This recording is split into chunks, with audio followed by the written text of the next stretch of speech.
চট্টগ্রামের সীতাকুণ্ডে দুই যাত্রীবাহী বাসের পাল্লার জেরে প্রাণ গেল এক নারীর, আহত আরও ১৬ জন যাত্রী।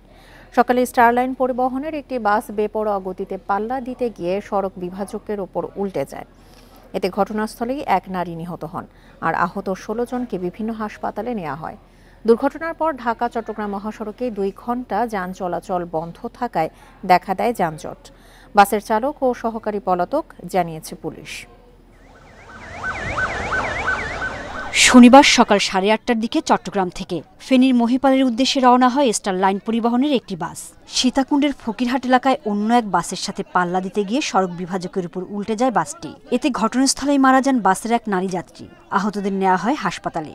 একটা গাড়ি ইউটার্ন নেওয়ার সময় গাড়িটা চাপ দেওয়ার পর হালকা একটু অল্প বৃষ্টি হচ্ছিল, তখন ওই চাপের কারণে উনি আর কন্ট্রোল করতে পারেন, যেহেতু অনেক ওভার স্পিড ছিল। পিছন থেকে এটারা ওভারটেক করতেছে, এটা গাড়ি আসছে, গাড়ি আসার পরে ওই গাড়িটা পিছন থেকে একটু ধাক্কা লাগছে, লাগার পরে যখন ব্রেক করছে গাড়িটা ঘুরে যায়, পলটকায় রাস্তার এপাশে চলে আসছিল। উল্টে যাওয়া বাসে আটকা পড়া যাত্রীদের উদ্ধারে কাজ শুরু করে হাইওয়ে পুলিশ ও ফায়ার সার্ভিস। দুর্ঘটনার বিষয়ে আইনগত ব্যবস্থা নেবে হাইওয়ে পুলিশ।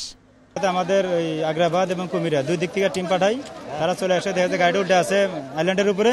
তাদের এখানে আটকা পড়া ছিল ৪ জন, ৩ জনকে জীবিত উদ্ধার করা হয়েছে, আর একজন মহিলাকে মৃত অবস্থায় উদ্ধার করা হয়েছে। এই ঘটনায় তো পরবর্তী আইনগত ব্যবস্থা করা হবে। এখানে আমাদের সিসিটিভি ক্যামেরা লাগানো হচ্ছে সরকারিভাবে। আমরা সিসিটিভি ফুটেজ নেবো বা প্রত্যক্ষদর্শী কোনো সাক্ষী পাইলে আমরা তো অবশ্যই পরবর্তী ব্যবস্থা নেওয়া হবে। দুর্ঘটনার প্রায় ২ ঘণ্টা পর সড়ক থেকে বাসটি সরিয়ে নিলে স্বাভাবিক হয় ঢাকা চট্টগ্রাম মহাসড়কে যান চলাচল। Independent news.